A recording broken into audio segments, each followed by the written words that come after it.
Japan by River Cruise is made possible thanks to those who donate to the show at japanbyrivercruise.com and due to the generosity of our corporate sponsors. This is a public service announcement from the US Embassy of Japan, Mental Health Support and Outreach Program, in partnership with Starbucks. As the autumn leaves change colors and the wind gets colder, we're entering a season where it's easier to succumb to homesickness, sadness, disappointment, and grief. So here's an important reminder for all Western residents of Japan to help avoid that downward spiral before it begins. That drink, that cake, that pudding, that pie that you're about to buy, it might say pumpkin on the package, but it's going to taste like kabocha. So before you make that same mistake again this month, stop and remember that you're in Japan. Take a deep breath, put it back, and try some of these proactive steps instead. Ask for a care package from back home. Pick up the phone and reach out to a friend and take care of one another. And hey, go to Starbucks. The pumpkin pie there is real.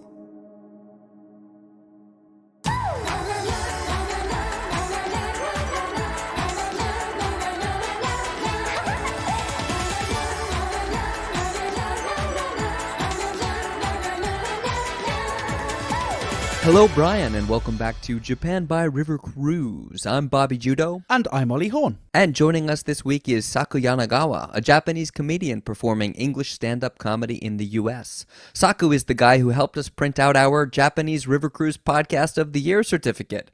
Saku, thanks for being here. Thank you for having me. On this week's show, Japan reacts to the U.S. election, and some of it is hilarious, some of it is horrifying, and some of it is both. We'll talk to Saku about the reasons for Japan to take sides over Trump versus Biden, and what the fall of the American empire looks like through his eyes. Plus, Ollie's got your weekly River Cruise recommendation. Ollie? Yes, this week's recommendation is the Safari Experience River Cruise in Gunma, which most passengers end up using just once to download Google Chrome. Also, it's that time of year where crowds flock to see the autumn leaves from the comfort of a riverboat, especially in the northern parts of Japan, which is exactly why River Cruises, along with hostesses and foreigners, have made Hokkaido's list of groups to blame for its third corona wave. More on that later, but first, Soap Talk.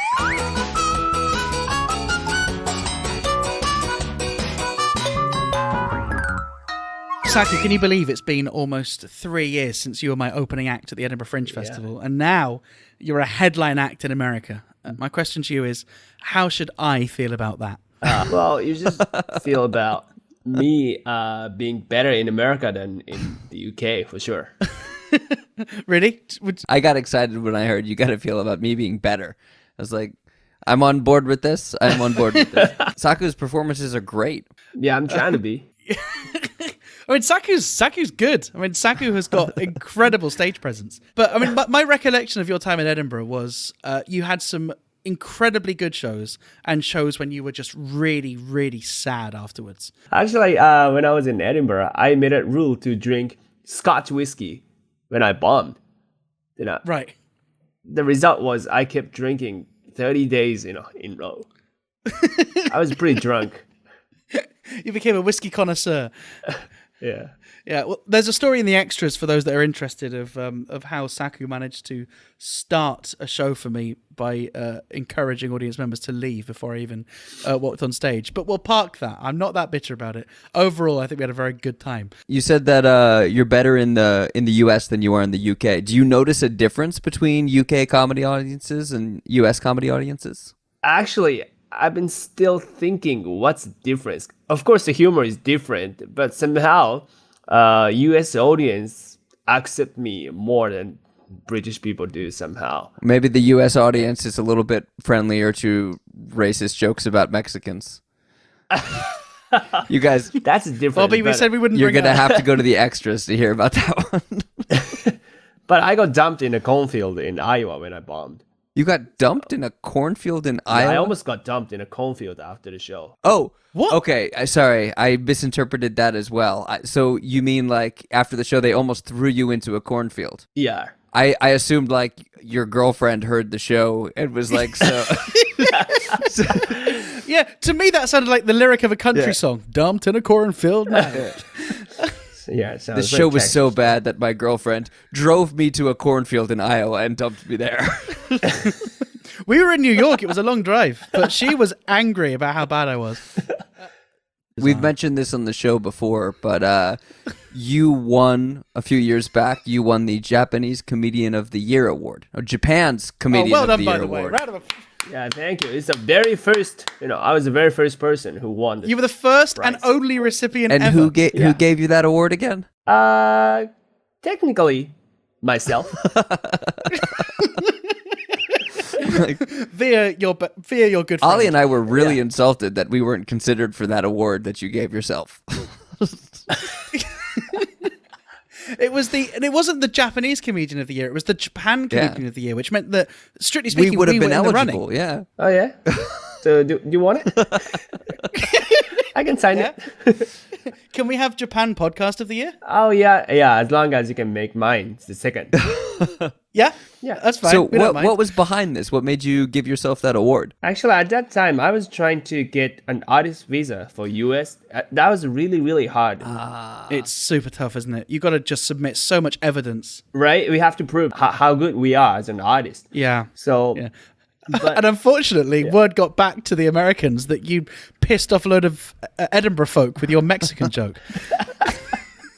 yeah, that's true. But do they really look for things like awards? They don't look for like work history or tax statements or things like that. What do they consider? Both, actually, because like the great venue, notable comedy clubs we performed, or the award we got, and everything. Yeah. So we have to get letters of recommendations from good people in the industry. Yeah. So And you never asked me. I did. Awkward moment where Ollie realizes he forgot to respond to an email.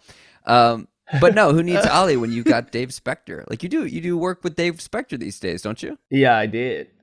He's from Chicago. Yeah. And I go to sushi restaurant once a week with his sister in Chicago. That's amazing. Really? Dave Spector is like the OG foreign talent here in Japan. He's from the second city too. And I actually own one of his joke books. Oh, really? Yeah, I learned some Japanese from it. Yeah. I threw it They're in terrible. the airport. Yeah, I threw it on the plane. Well, what he did was he took old American like oral tradition jokes and just translated them into Japanese. The one about like it was like a cultural book. Yeah. Right? It's like a book you'd find in an American's bathroom where it's just like a collection of loose jokes. Like two guys camping in the woods and one of them gets bit on the dick by a rattlesnake and they calls 911 and says you have to suck the poison out, and the guy says what'd they say, and the other guy says well they said you're gonna die. Like it's just like jokes that everybody knows. You probably couldn't even pinpoint an origin for them. And Dave Spector just translated a bunch of these into Japanese, right? Exactly. And that's why when I write down new jokes, I always send it to Dave Spector. And if he says, "Oh, it's a good joke," I'll never use it. You got to be checking Japanese TV to make sure that he's not using them. He might be. Yeah. But Dave Spector introduced me to Tokudane, like a Japanese big morning news show. Yeah. He used my footage of the stage. Then I was the first person who said C word in the Japanese national television in the morning. What? Yeah. Did they know what that word was? I don't know. Probably director, producer didn't know what it meant. Wow. Well, that's a claim to fame. I was proud of myself. By the way, I wrote a joke in homage to Dave Spector, about Dave Spector in the style of Dave Spector, and sometimes did it on stage.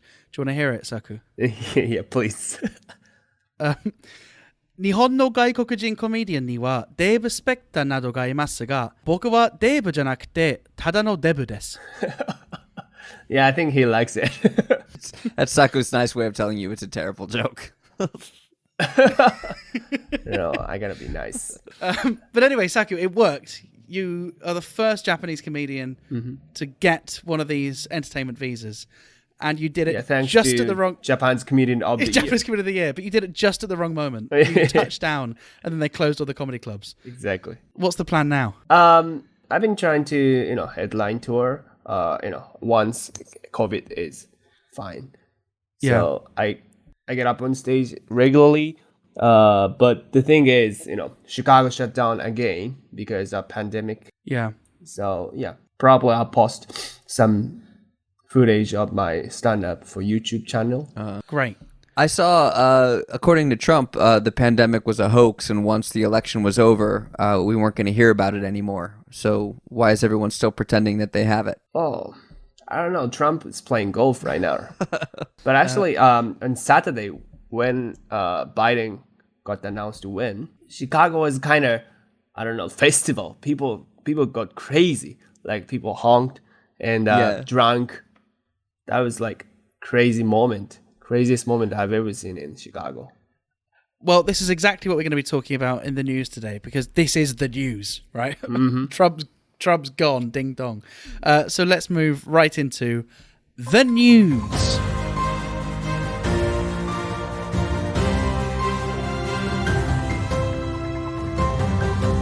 Bobby Judo, who's pretending he's won the election, please?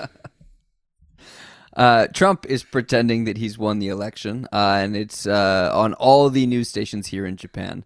As an American in Japan, I'm really curious about Saku's perspective as a Japanese person in America.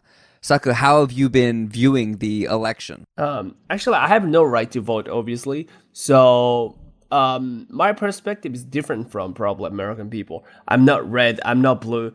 I think myself yellow. So, right? But yellow, red, blue can be anything. You know what I'm talking about? Like, Yeah. we can create. Oh yeah, any if you mix color. those colors. Yeah, right? Yeah. So that's why I've been to red state, blue state, and swing state, and talk about local people, like why and how you support Trump, how you support Biden. Yeah, but that was a really interesting moment to talk about it. Especially, some Japanese media make look Trump supporter stupid and racist, but sometimes it's not even true. Yeah. They have some certain reasons to support Trump. So I wanted to ask them. So as an immigrant in America, you must be aware that the narrative against Trump supporters is they're nationalists. They don't like immigrants. Yeah, exactly. Do you believe that to be true? I have never experienced until February this year. I mean, when Corona came to America, because people believed that it was like a China virus or like Asian virus. Yes. So when I that walked was on the perpetuated street- by Trump, wasn't it? The what was it? he What did he called call it? The China virus. Yeah. China virus. I think he should have called it yellow fever. Yellow fever. There was me racking my brains for Trump having come up with something clever. Oh, the Chinese virus. Very smart. Exactly. Good branding. And so what, people mistakenly thought you were Chinese and said you were to blame? Because seriously, when I got up on stage in March in Chicago, one of the audience members yelled at me like, "Hey, Corona!" Really? Oof. They weren't just ordering another beer. Actually, he was drinking Heineken at that time. So I'm like, "Hey, waiter, please bring 3 Corona beer for that racist." Oh, no way, did you say that? Yeah, I did. And Oh, good on you, man. and who pays? Mexico. That's what Trump supporters says, right? So, you mentioned that the Japanese media tends to portray Trump supporters as racist or stupid, but I think Ali had a different perspective. Ali had kind of the sense that there was more of a neutral portrayal, or there was more of a positive portrayal of Trump in the Japanese media. Yeah, so I mean, the sense I got from watching kind of news clips about Trump in Japan, and also the way that journalists reporting on the election, was, I thought, slightly different to the way in which British journalists were portraying it. So, for example, Trump saying that there was fraud in Pennsylvania, right? The BBC, when they ran that story, they said Trump alleges fraud without proof. Whereas the Japanese media hasn't put the without proof part. They've just kind of reported that Trump alleges fraud, not really taking a hard line on kind of moderating his claims. As far as I know from Japanese media, some Japanese people evaluate Trump because of economy.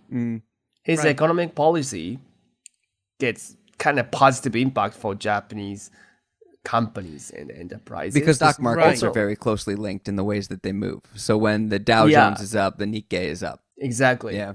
Also, I think some of Japanese people are against Biden's like policy for China. So this is something I've noticed that I kind of find contradictory, because anytime I talk to people who are Japanese and pro-Trump, the reasons that I hear are they feel like, one, Trump will be tougher on China and Korea in economic terms. He'll take a harder line and strike better business deals with them that benefit Japan. And Japan wants the U.S. to play kind of like an intermediate role and moderate and help Japan get a better economic position. But at the same time, they're afraid that Biden will start a war with China or Korea. And they think that Trump won't. So on one hand, they want Trump because they think he'll be harder on China and Korea. But on the other hand, they don't want somebody who's going to start a war. And I was actually on a TV show where the only reason that one of the commentators said they thought Trump would be better is because he wouldn't start a war and Biden would. But the reasoning behind that is, well, Biden would criticize China over their human rights violations, and Biden would criticize China for their human rights violations, or Biden would attack North Korea for their human rights violations, and Trump would never do that because Trump doesn't give a shit about human rights. That was the reasoning. And it's like, yes, we don't want war, true. but it's so sad that we're not going to have a war because we don't give a shit about human rights. That's kind of true. Yeah. Saku, do you get the impression that the coverage in Japan is nuanced enough to explain quite how mad the situation in America is? Well, I don't think, most of Japanese people don't understand how mad American people were about Trump. Right. Well, I remember getting really frustrated in the beginning of his presidency when it can't be helped because Japanese news only has a certain amount of time to devote to non-Japanese news. And so you can't expect them to cover things as in depth as they would in the US. But they would report on a fraction of the stupid stuff that Trump did or said, or a fraction of the awful stuff. Or like Ali said, they wouldn't add in extra details, like he said this, but it's not true. And part of that is because of their time constraints and their subject constraints, but part of it is also because I think they feel like they have to take the president of another country at their word and present them as is. So I got really frustrated with how little information about Trump was getting over, but I think I've noticed that after the election there's a shift where they feel more comfortable portraying him in a negative light. Now they no longer have to respect the office of presidency. Yeah, now that he's on the outs. Yeah, that's true. But somehow there are Japanese people who are like a QAnon and who are like, Proud Boys somehow. Well, there's a huge link between like the far right white supremacist movement and admiration for Japan. I think they True. like each other because they both want racial homogeneity. Exactly, yeah. That's a good point. So, Saku, imagining your life in America as someone that's just moved there, do you think that a Biden presidency is going to change the quality of your life over a Trump presidency for the better, or do you just think it doesn't matter? That's a good question, but I don't need the health care because I'm a healthy person so far. And I can fly back to Japan. Well, they do say drinking scotch 30 days in a row is the best medicine. Oh, now bourbon. Not scotch anymore. But the thing is, as a comedian, I cannot make fun of Trump anymore, make jokes about Trump anymore. So that's kind of sad part. Was there anything left to joke about? Was there anything funnier than the Four Seasons event? Well, I remember hearing all comedians kind of complain about how it was a blessing and a curse because it was just, you expected it would be a treasure trove of stuff to work with, but you couldn't write anything more ridiculous than what he was actually doing. Right. And I think the Four Seasons story is just that perfect example of that wouldn't get past a writer's room because it's so improbable. It makes absolutely no sense.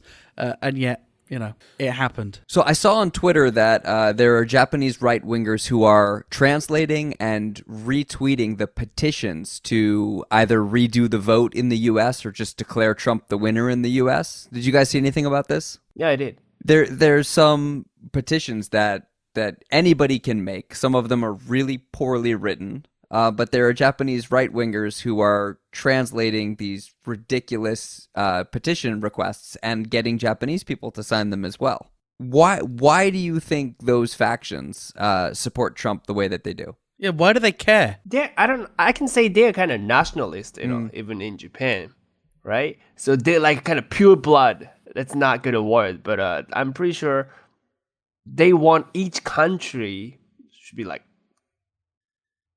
pure blood only. Like in America, America should have only white people, like just pure American, and Japan has only Japanese. Yeah. So that's why they kind of have a sympathy. Nationalists respect nationalists, but it doesn't make any sense. One of the big issues is the whole Rachi Mondai problem.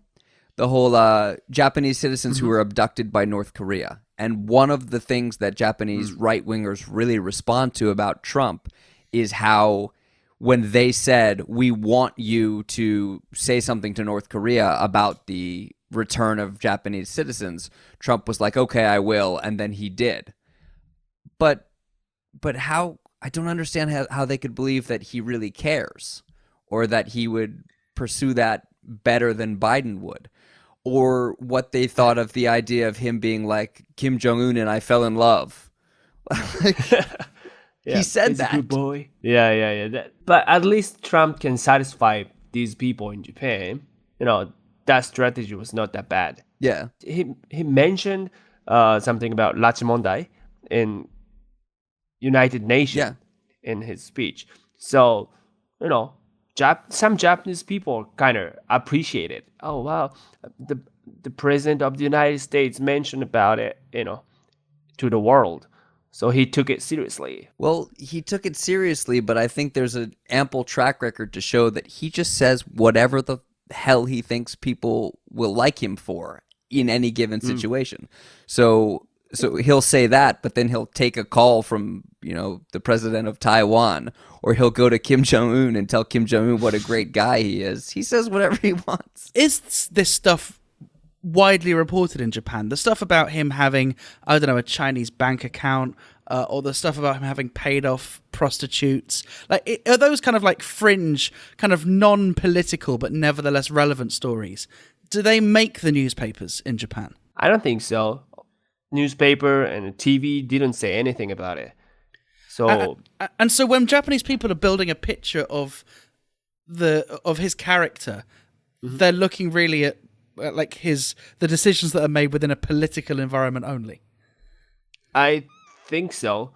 Japanese people didn't know like how racist he was, Yeah, so that's why some people still don't know how mad American people are about it. I agree with that, but I do think there's been a shift since the election. Because I saw a TV show the other night that was covering it in a very, very detailed and very real way and explaining to, the panel members on the show why the election happens the way it does, why Trump is complaining about counting late ballots, why Trump is complaining about fraud.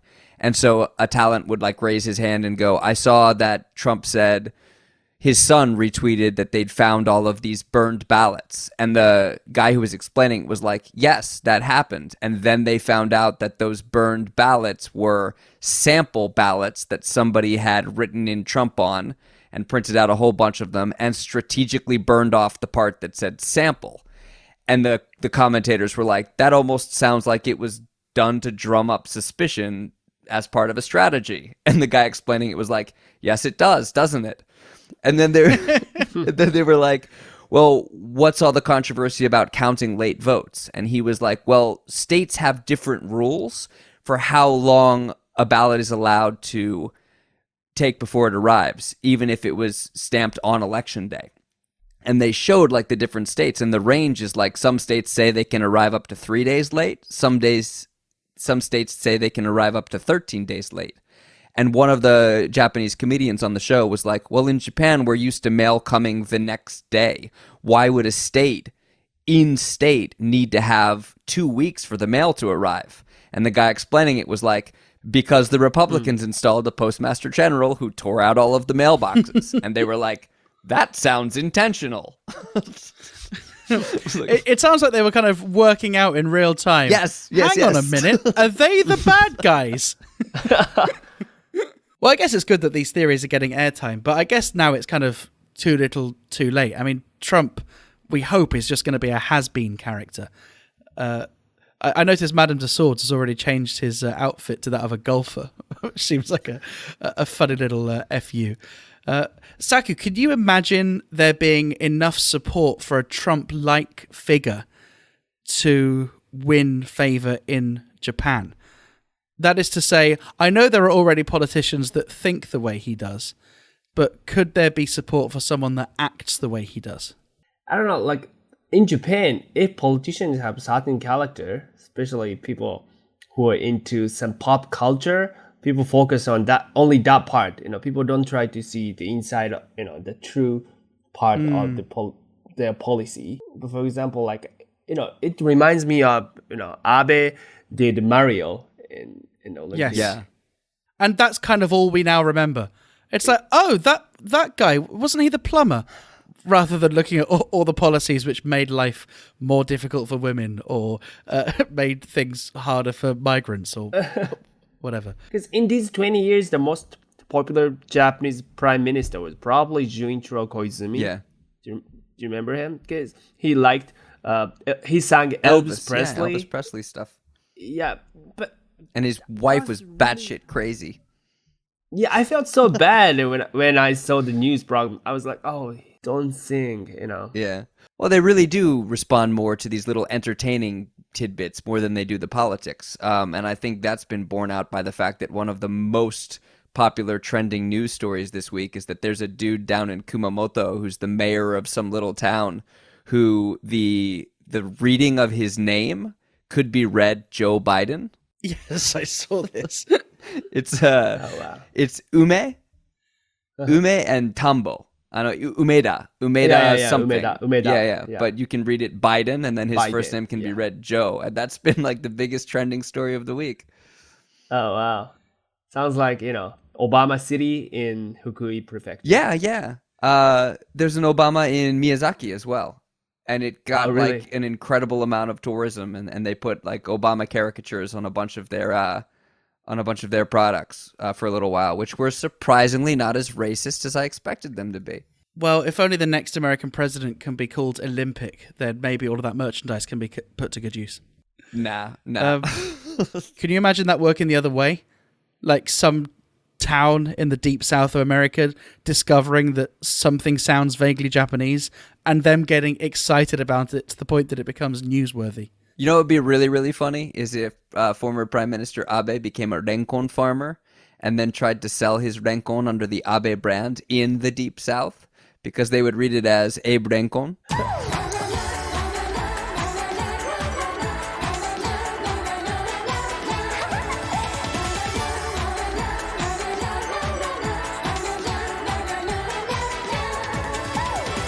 Hey, thanks very much for listening to this episode 59 of Japan by River Cruise. If you're considering supporting us, it would be great if you could do so at buymeacoffee.com/Japan by River Cruise.